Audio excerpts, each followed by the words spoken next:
Hello and welcome to this week's news bulletin from the Christian Institute. The Liberal Democrats' plans to make sex education compulsory for primary schools are dangerous, the Christian Institute has warned. Under the proposals, which are to be included in the Lib Dems' general election manifesto, schools would be forced to offer lessons on sex and relationships to 7 to 11-year-olds. The Labour Party also support the idea. Currently, state secondary schools run by local authorities must teach sex education, but independent schools and primary schools aren't required to.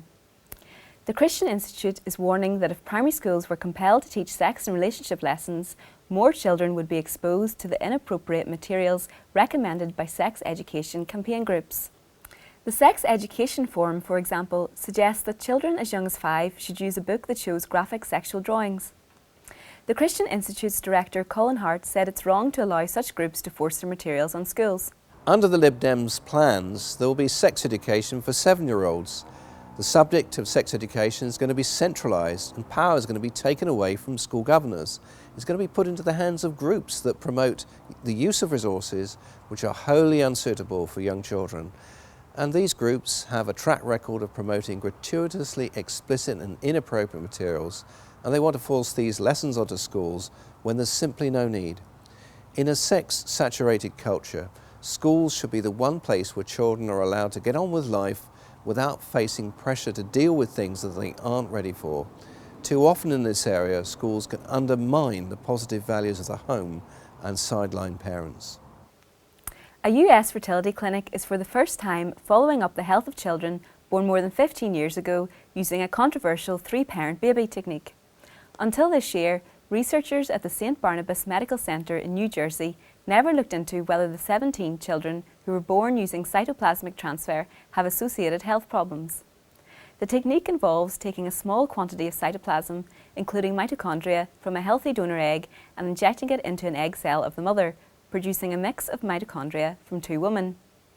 The egg is then fertilised with the father's sperm outside the womb. The US Food and Drugs Administration effectively banned the technique in 2001 as it involves transferring genetic material by means other than the union of sperm and egg. The news comes as MPs in the UK prepare to debate legalising similar 3-parent baby techniques in the House of Commons next week. Conservative MP Fiona Bruce initiated the debate and is raising serious safety and ethical concerns about the procedures. A child wellbeing survey linked to Scotland's controversial named person scheme has been suspended by a local council after parents raised strong objections. North Ayrshire Council paused the children count questionnaires for parents, which were carried out door to door by researchers. Parents complained that the survey was creepy and that the questions were far too dodgy. One resident told the Daily Record that researchers had quizzed children in the street about which houses had kids under 9. The survey, which is part of a project also being rolled out in Dundee and Angus, has been adapted from controversial questionnaires that were used across Perth and Kinross last year. It was revealed that these surveys were used to fulfil obligations under the named person scheme. Earlier this year, Holyrood passed a law that assigns every child under the age of 18 a state-appointed named person. The group No to Named Person, which opposes the legislation, is currently holding roadshow events to raise awareness of their campaign. In Dundee this week, speakers including MSP Liz Smith spoke out against the proposals. It grates on me that there should be a situation whereby somebody else who is appointed by the state is responsible for your child. Because for me, the vast majority of parents across Scotland are doing a thoroughly good job, and they do not need to be told by the government how they should look after their family. That's just completely unacceptable. Fewer than 1 in 5 doctors would be willing to help patients commit suicide, according to a new poll. The survey of 600 doctors showed a significant increase in the number who oppose assisted suicide compared to 10 years ago. The poll found only 19% would be prepared to assist in a patient's suicide. 56% would refuse, and the rest are unsure. 58% are against changing the law on assisted suicide. Dr. Tony Calland, chairman of the British Medical Association's Ethics Committee, said, "Many doctors have first-hand experience of caring for dying patients and believe that rather than deliberately ending a patient's life, We should instead be focusing on building the very best of palliative care for those in distress.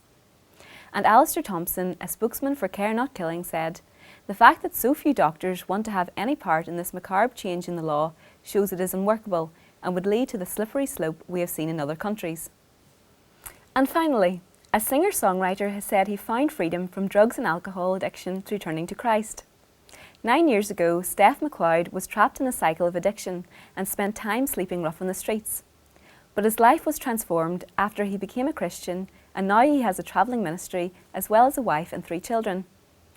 Steph started drinking and taking drugs when he was a teenager, and while at music college, his bad habits spiralled out of control. He ended up sleeping rough on the streets and would wake up in hospital every other day. He sought help from the Bethany Christian Centre, which helps people with addictions. It was there he became a Christian after speaking to a minister with a similar background. Steph told Christian Today, "I asked God for his forgiveness and said that I would follow Jesus. I would do it. I would surrender everything in the hope that I'd be free. I'm quite a sceptical guy, but when I prayed that night, I felt a sense of peace wash over me. Jesus reached out and loved me when everybody else just saw a down-and-out homeless man with a severe addiction." Well, that's all for this week. For more information and regular updates on all of our stories, plus much more, visit our website at christian.org.uk. Until next time, goodbye.